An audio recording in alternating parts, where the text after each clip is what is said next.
ہمارے استاد محترم حضرت علامہ مولانا خادم حسین رضوی دامت برکاتہم العالیہ، آپ فرماتے مدرسہ بہت غریب تھا، ہمیں نہ ناشتہ ملتا تھا، نہ دوپہر کا کھانا، نہ رات کا کھانا، کھانا اس میں نہیں پکتا تھا، لیکن علم دین کا شوق تھا، اور آپ اس وقت قرآن پاک حفظ کر رہے تھے، بہت چھوٹی عمر تھی۔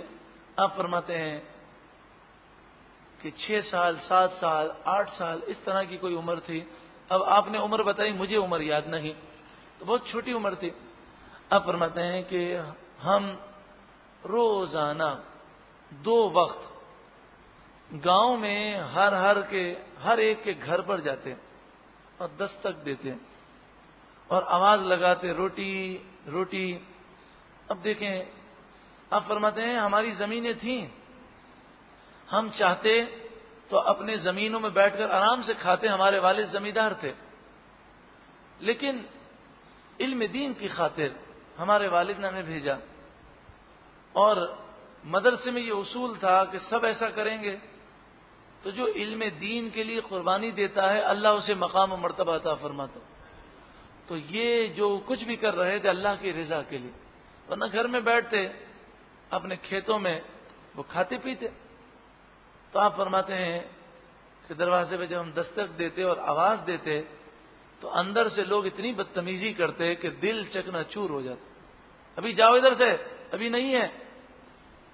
ان کے ذہنوں میں یہ خیال نہیں گزرتا کہ یہ بھیک مانگنے والے نہیں ہیں، یہ اللہ اور اس کے رسول کا دین سیکھنے والے ہیں، اور یہ شہزادے ہیں، شہزادے، ان کی خدمت تو دنیا اور آخرت کو سنوار دے گی۔ اب فرماتے ہیں ایک عورت، اس کے لیے میری آج تک دعائیں نکلتی ہیں کہ جب صبح کے وقت ہم دروازے پر پہنچتے تو دروازہ کھول دیتی، دسترخوان لگا ہوا ہوتا اور اس کے چھوٹے چھوٹے بچے ناشتہ کر رہے ہوتے، اسکول کی تیاری کر رہے ہوتے۔ آپ فرماتے ہیں وہ عورت پورا دسترخوان اٹھا کر سارا ہمیں دے دیتی، اور بچوں کے ہاتھ میں جو نوالا ہوتا اسے بھی لے کر ہمیں دے دیتی، اور وہ کچن میں چکر لگاتی، اس کا بس نہیں چلتا تھا۔ آپ فرماتے ہیں وہ ڈھونڈتی رہتی، جو چیز اسے ملتی وہ ہمیں دے دیتی، اور ہمارے دل سے دعائیں نکلتی ہیں، بڑی ہماری عزت کرتے ہیں، اور کہتے ہیں آج تک میں اس عورت کو دعائیں دیتا ہوں۔ اب دیکھیں، اللہ کے ولی ہیں، یادگار سلف ہیں، وہ بزرگ آج تک ان کے لیے دعائیں دے رہے ہیں، تو ہمیں تو نہیں معلوم کون کس مقام پر پہنچنے والا۔ تو آپ فرماتے ہیں کہ مجھے دعا اس لیے بھی نکلتی ہے کہ اسکول جانے کا بالکل ٹائم ہوتا، اب کچن کے اندر جتنے پراٹھے ہوتے، جتنے دسترخوان پر ہوتے، سب کچھ اٹھا کے دے دیتی، اور بچے اپنی ماں کا منہ دیکھ رہے ہوتے، اور وہ بول نہیں سکتے کہ اماں یہ کیا کر رہی ہیں۔ تو آپ فرماتے کہ مجھے یہ ظن ہوتا، گمان یہ ہوتا کہ اب یہ پراٹھے پکا نہیں سکے گی کیونکہ اسکول کا ٹائم ہے، اب بچوں نے جو کھا لیا، اب اسی حالت میں یہ انہیں اسکول بھیج دے گی۔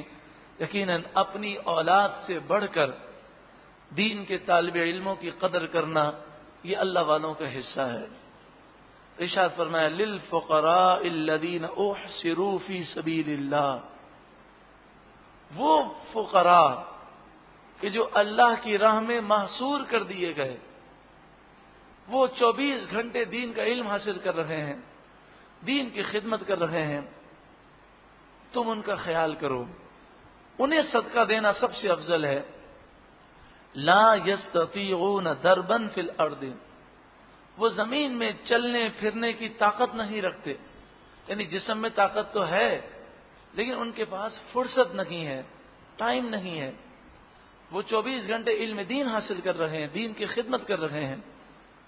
یحسبهم الجاہل اغنیاء من التعفف، بھوکے بھی ہوں گے نا، ان سے پوچھا جائے کھانا کھانا ہے تو وہ یہی کہیں گے بارک اللہ، اللہ برکت عطا فرمائے، یعنی وہ اپنی بھوک کا اظہار بھی نہیں کرتے۔ کیسے وہ فقراء ہیں، کیسے وہ دین کے مجاہدین ہیں۔ یحسبهم الجاہل، جاہل سے مراد ہے ناواقف، ناواقف انہیں گمان کرتا ہے اغنیاء، مالدار، وہ تو سمجھتا ہے اسے ضرورت ہی نہیں۔ من التعفف، تعفف کی وجہ سے تعفف کے معنی سوال نہ کرنا، چونکہ وہ سوال نہیں کرتے اس لیے وہ انہیں مالدار سمجھتا ہے۔ تعرفہم بسیماہم، تم انہیں ان کی پیشانیوں سے، ان کے چہروں سے پہچان لو گے۔ سیما کے معنی علامتیں، علامت، ان کی علامت کے ذریعے تم انہیں پہچان لو گے، یعنی چہرہ زرد پڑ گیا ہے، اور یہ چہرے کا زرد ہونا بتاتا ہے بھوک لگی ہے۔ ان کے جسم کی کمزوری بتاتی ہے کہ انہیں کھانے پینے کے مسائل ہیں۔ ان کی خاموشی، ان کی عاجزی، ان کا مسلسل خاموش رہنا، سوچ میں پڑنا، یہ بتاتا ہے کہ انہیں ضرورت ہے۔ لا یسألون الناس الحافا، وہ لوگوں سے لپٹ لپٹ کر سوال نہیں کرتے۔ اس کا یہ معنی نہیں کہ وہ لپٹے بغیر سوال کرتے ہیں۔ لا یسألون الناس الحافا کے معنی ہے وہ بالکل سوال ہی نہیں کرتے۔ یہ ان لوگوں کی طرح نہیں جو لپٹ لپٹ کر، الحاف معنی لپٹنا۔ ہم لحاف جو پہن لیتے ہیں تو لحاف کو بھی ہم لپیٹ لیتے ہیں، الحافہ لپیٹ جو ہے لپٹ لینا، تو لپٹ لپٹ کر وہ سوال نہیں کرتے۔